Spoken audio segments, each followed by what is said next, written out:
데살로니가라고 하는 도시에서 짧은 기간 동안 복음을 전한 바울은 이후에 유대인의 핍박으로 인해서 다른 도시로 이동을 하게 되죠. 그곳에서 디모데를 데살로니가 도시에 보내게 됩니다.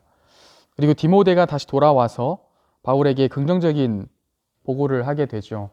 디모데와 또 많은 다른 사람들을 통해서 데살로니가 교회 성도들의 믿음의 역사와 또 사랑의 수고와 또 소망의 인내에 대한 소식을 듣게 됩니다. 오늘 함께 읽으셨던 2장 말씀에서는 이 데살로니가에서 과거에 바울 자신과 또 자신과 함께했던 복음 전도자들 또 동역자들이 어떻게 그곳에서 사역을 했는지에 대해서 이야기를 합니다.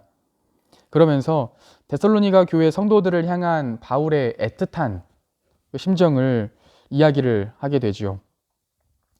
오늘 말씀은 무엇보다도 삶 속에서 부르신 자리에서 복음 전하는 자들에게, 다시 말해 저와 여러분에게 우리의 마음가짐에 대해서, 마음가짐이 어떠해야 하는지에 대해서 말씀을 해주십니다.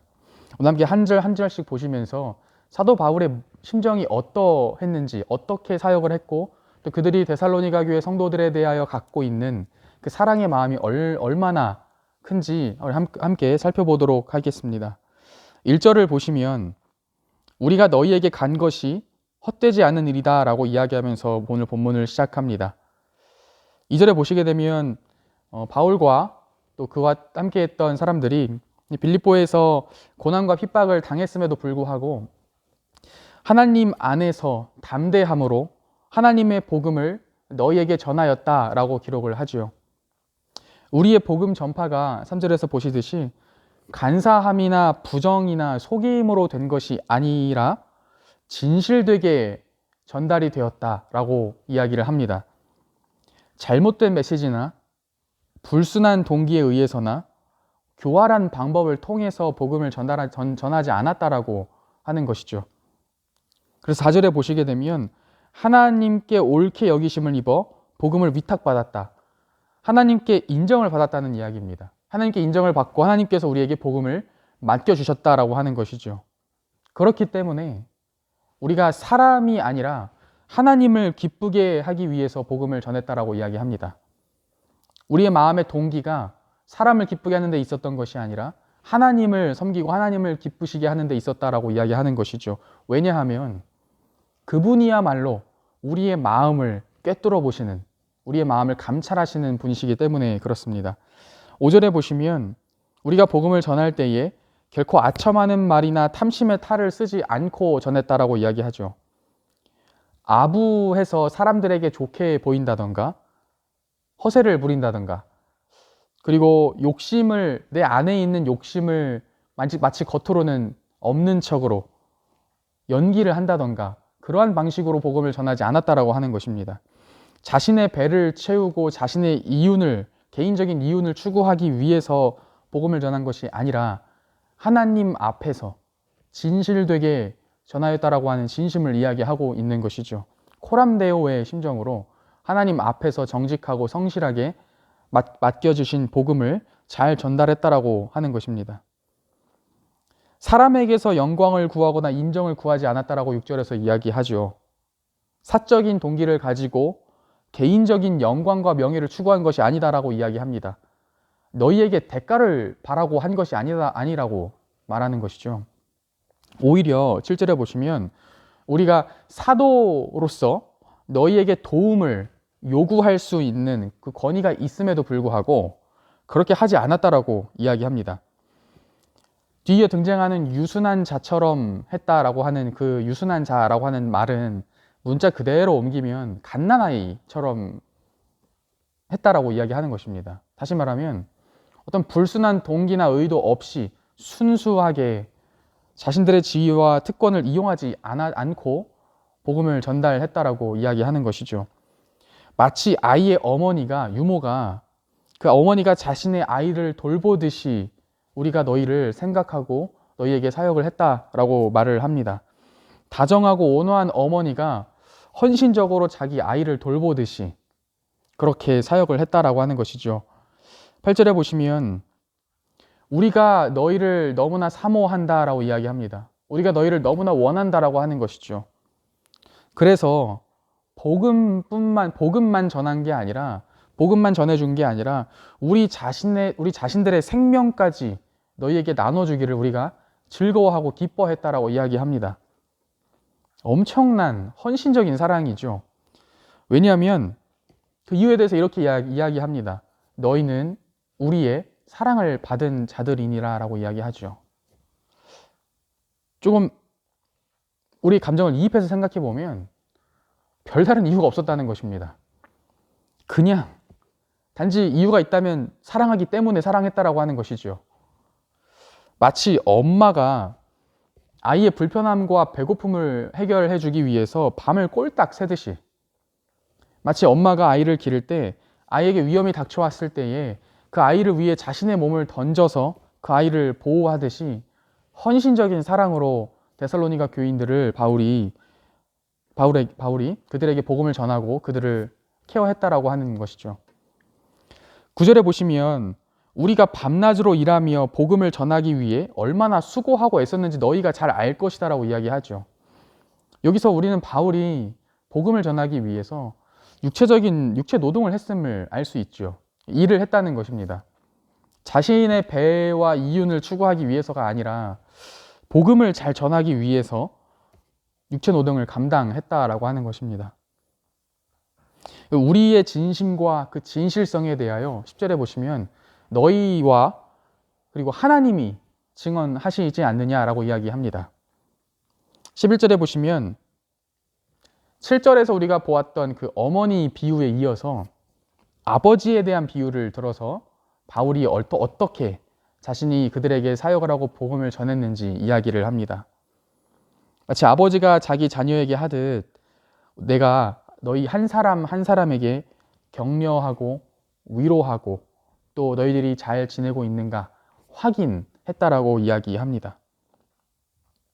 12절에 보시면 바울이 왜 그렇게 했는지, 무엇을 위해 그렇게 했는지 그 목적에 대하여 이야기를 하죠. 바로 하나님의 합당한 삶을 살게 하기 위해서 그렇게 했다라고 자신의 복음 사역의 목적에 대해서 이야기를 합니다. 자신의 개인적인 어떤 영광과 명예가 아니라 하나님의 영광과 명예를 위하여 그렇게 했다는 것이죠. 하나님께서 너희를 사망과 사탄의 나라로부터 자신의 나라로, 하나님의 나라로, 그리고 자신의 영광으로 부르신 그 은혜에 합당한 삶을 너희가 살게 하기 위해서 내가 그렇게 수고하고 애썼다라고 하는 것입니다. 여기에서 너희로 합당한 삶을 살게 하기 위해서 그랬다라고 했을 때 여기서 합당한 삶은 구원의 조건으로 제시된 것이 아니죠.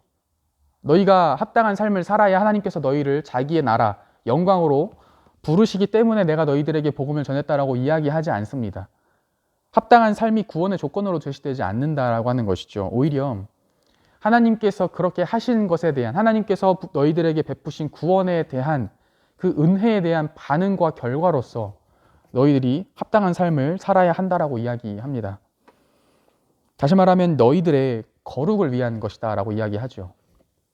너희가 하나님과 함께 동행하기 위해, 레위기적인 표현으로 쓰면 하나님께서 계속해서 너희들과 함께 동행하시게 하기 위해서 우리가 이렇게 수고하고 애썼다라고 이야기하는 것이죠.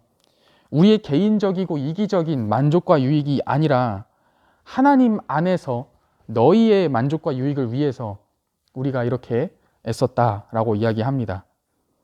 13절부터는 어제 보았던 1장에서 시작됐던 그 감사가 계속 이어집니다. 하나님께서 너희들을 사랑하셔서 택하셨다라고 하는 것에 대한 또 다른 확신의 근거를 이야기하죠. 바로 우리가 너희에게 복음을 전달했을 때 너희들이 우리에게 들은 그 말씀을 사람의 말이 아니라 하나님의 말씀으로 받아들였다라고 이야기합니다. 과거에 들었던 하나님의 말씀이 지금도 너희 안에, 너희 가운데 역사하고 계신다라고 하는 것을 본다라고 하는 겁니다. 왜냐하면 그 말씀은 변함없는 살아계신 하나님의 말씀이기 때문에 그렇습니다. 그래서 그 말씀 또한 변함없으신 살아 계신 말씀이다라고 하는 것이죠. 그래서 우리가 사랑하는 히브리서 4장 12절 말씀에서 이렇게 하나님 말씀에 대해 증거하지 않습니까? 하나님의 말씀은 이렇게 시작합니다. 살아있고 활력이 있어 라고 시작을 하죠. 예전에 과거에 들었던 하나님의 말씀이라고 해서 지금 폐기되거나 유효하지 않은 것이 아니라 지금도 살아서 역사하는 말씀이다라고 하는 것입니다. 영어 표현으로 하면 좀 더 와닿죠. living and active 라고 이야기합니다. 살아있고 지금도 활동하고 있는 활력이 있는 말씀이다라고 하는 것이죠. 14절에 보면 너희가 본받는 자가 되었다라고 이야기합니다. 너희가 우리뿐만 아니라 유대 땅에 먼저 세워진 교회들을 본받았다라고 이야기하죠. 예수 그리스도의 죽으심과 부활하심 이후에 사도행전 1장에서 저 여러분이 보실 수 있었던 것처럼 온 유대와 사마리아 땅 끝까지 복음이 이제 전파가 되게 됩니다. 그래서 그 시기적인 또 논리적인 순서 또한 온 유대로부터 사마리아 그리고 땅 끝까지 퍼져나가게 되어 있었죠. 그렇기 때문에 가장 복음을 먼저 보고 들었던 그 유대 땅, 이스라엘 땅에 먼저 교회들이 세워지게 됩니다. 그래서 그 유대 땅에 세워진 교회들은 지금으로 치면 Mother Church, 그러니까 모교회의 역할을 했던 것이죠. 하나의 모형으로서, 하나의 본보기로서 작용을 했다는 것입니다. 유대 땅에 세워졌기 때문에 그 땅에 살고 있었던 유대인들의 핍박 속에서 고난을 가장 먼저 받기도 했겠죠. 그들이 그러했던 것처럼 너희들, 데살로니가 교회 성도들 너희들 또한 그러했다라고 이야기합니다. 어제도 잠깐 말씀드렸듯이 우리가 사도행전 17장에서 유대인들에 의해서 사람들이 선동되고 그리고 그런 선동된 사람들이 이 데살로니가 교회의 교인들을 굉장히 괴롭혔던 것을 우리가 확인할 수 있었죠. 지금 바울은 데살로니가 교회 성도들과 그리고 유대인들을 지금 같이 병치시켜가지고 대조를 시키고 있는 것입니다. 하나님의 복음의 말씀이, 예수 그리스도의 복음의 말씀이 선포되었을 때에 데살로니가 교회 교인들은 그것을 인간의 말로 받지 않고 하나님의 말씀으로 받았죠. 반면에 유대인들은 그 복음을 가장 먼저 들었음에도 불구하고 보았음에도 불구하고 그것을 하나님의 말씀이 아니라 사람의 말로 받았습니다. 15절에 보면 이렇게 이야기합니다. 그 유대인들이 우리 주 예수 그리스도와 그의 선지자들을 죽였고 우리를 이전에 데살로니가에서 내쫓았다라고 이야기합니다. 그래서 하나님을 기쁘시게 하지 않았다라고 이야기하죠. 모든 사람, 모든 인간을 대적했다라고 이야기합니다.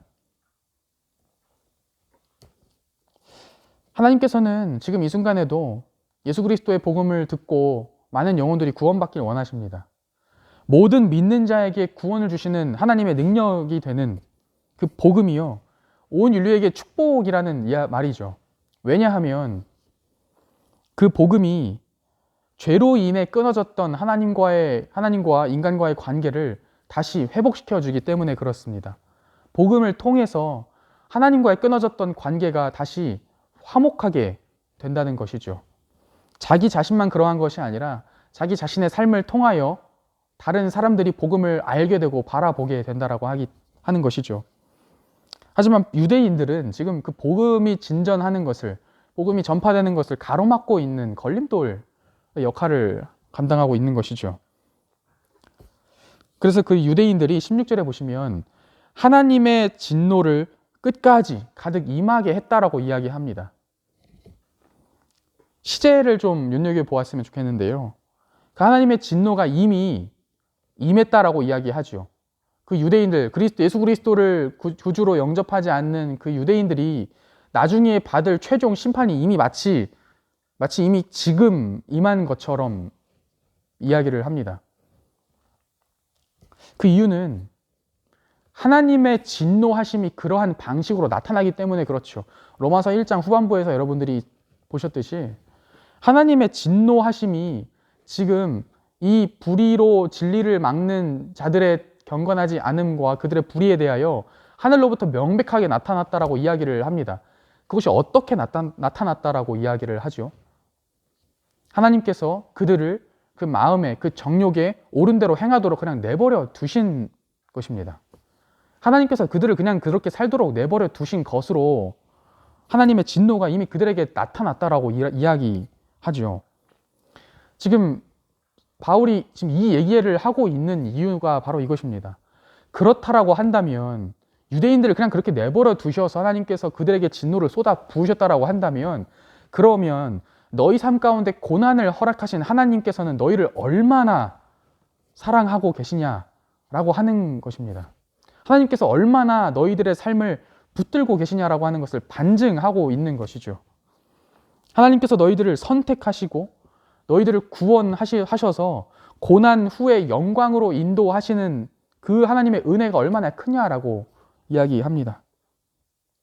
다시 말하면 너희가 지금 받고 있는 그 고난, 그리고 복음을 위한 너희의 그 헌신이 바로 하나님께서 너희를 사랑하고 계시다라고 하는 것의 증거다라고 이야기하는 것이죠.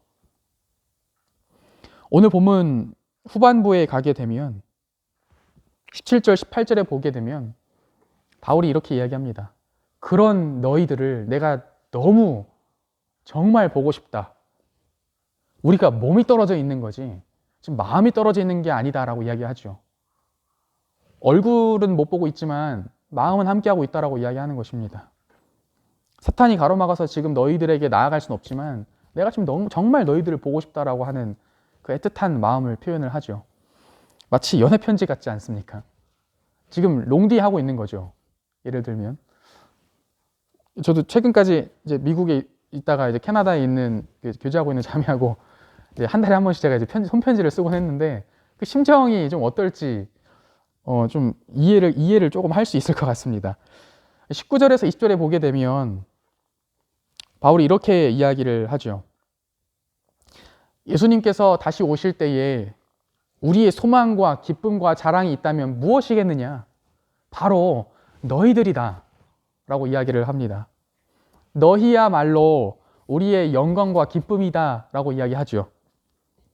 그리스도 안에서 우리가 하나님의 말씀으로 그리고 사랑으로 애씀으로 수고함으로 양육한 내 형제 자매들 너희들이야말로 나의 참된 자랑과 영광과 기쁨이 된다라고 이야기합니다.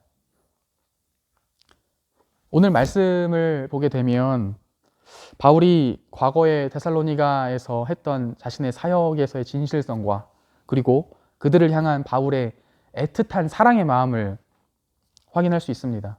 바울이 이것을 이야기하면서 가족에 관한 두 가지를 비유로 이야기하죠. 첫 번째는 7절에서 보았듯이 아이를 기르는 어머니의 비유입니다. 두 번째는 11절에서 나타난 아버지의 마음이죠. 좀 부모 자식 간의 사랑, 저보다 여러분들이 더 잘 아실 거라고 생각합니다. 부모 자식 간의 사랑을 생각해 보시면 특징이 한 가지가 있죠. 바로 내리사랑이라고 하는 것이죠. 부모가 자식을 생각하고 사랑하는 그 마음과 사랑이 자식이 부모를 생각하고 사랑하는 것에 비하면 더할 나위 없이 크다는 것입니다. 다시 말하면 물은 위에서 아래로 흐르듯이 사랑 또한 위에서 아래로 부모에서 자식에게로 흘러간다라고 하는 것이죠. 오늘 말씀은 삶 속에서 예수 그리스도의 복음을 우리의 말뿐만 아니라 삶으로 전하는 저와 여러분에게 사랑의 헌신의 자리로 부르십니다.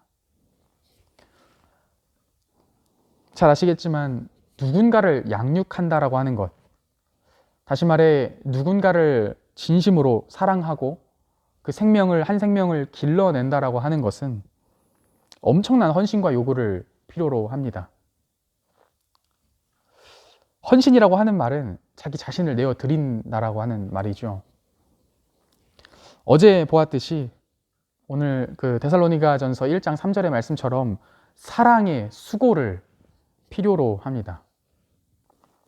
근데 여러분 아십니까? 오늘 말씀이 오늘 바울의 모습을 보시면서 어떤 한 분이 떠오르지 않으십니까? 우리에게 먼저 그 완벽한 사랑의 본을 보이셨던 우리 주님 예수 그리스도를 돌아보게 합니다.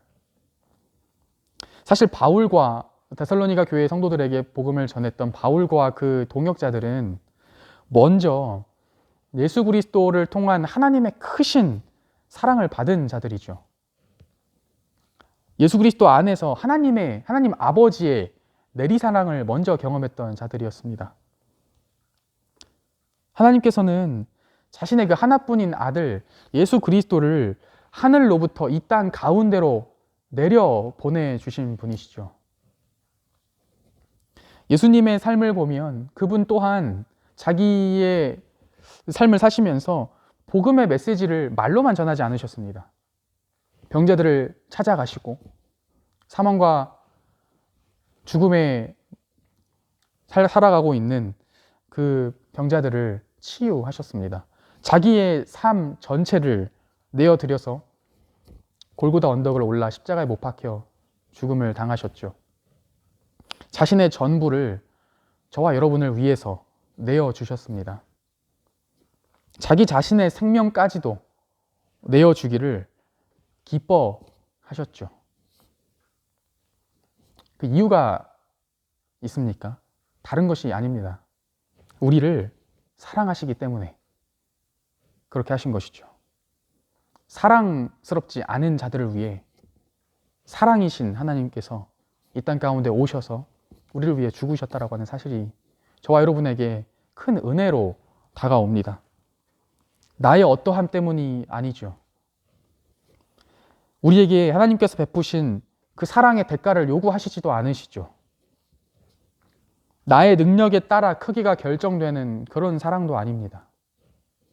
그저 거저 주시는, 값없이 주시는 한량없는 사랑과 은혜입니다. 오늘 하나님께서는 저와 여러분을 복음 전하는 자로서 하나님의 크신 사랑을 먼저 받은, 내리사랑을 먼저 받은 자로서 그 내리사랑을 하는 자리로 초대해 주십니다. 상대방의 어떠함 때문이 아니죠. 우리가 그들에게 어떤 걸 베풀었을 때 그들이 나에게 어떤 걸 돌려주겠다라고 하는 그러한 보상 심리 때문도 아닙니다. 하나님의 사랑과 거저 주시는 그 은혜에 대한 감격 때문에 우리가 그 자리로 나아갈 수 있는 것입니다. 하나님께서는 저와 여러분이 삶의 자리에서 하나님께서 맡기신 그 자리에서 거저받은 복음에 합당한 삶을 살기를 원하십니다. 예수님께서도 그렇게 말씀하시죠. 너희가 거저받았으니 거저주라. 하나뿐인 아들을 거저주신 그 하나님의 은혜를 기억하시면서 데살로니가 성도들처럼 오늘 하루 하나님의 사랑을 여러분이 주위로 흘려 보내실 수 있는 하루가 되시기를 소망합니다.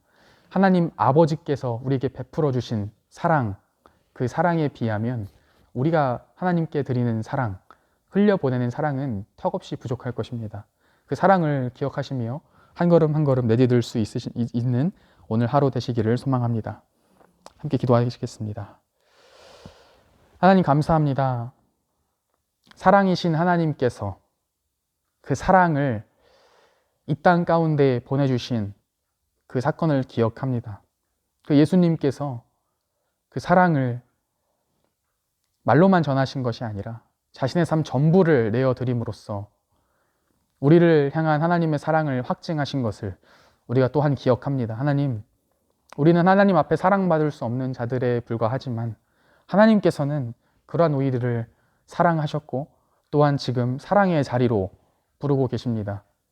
우리가 우리의 어떠함이나 상대방의 어떠함 때문이 아니라 우리를 먼저 사랑하신 그 하나님의 내리사랑을 기억하며 우리 또한 대가를 바라지 않는 그러한 사랑의 자리로 나아갈 수 있도록 하나님 함께하여 주시옵소서. 감사합니다. 예수님의 이름으로 기도드립니다. 아멘.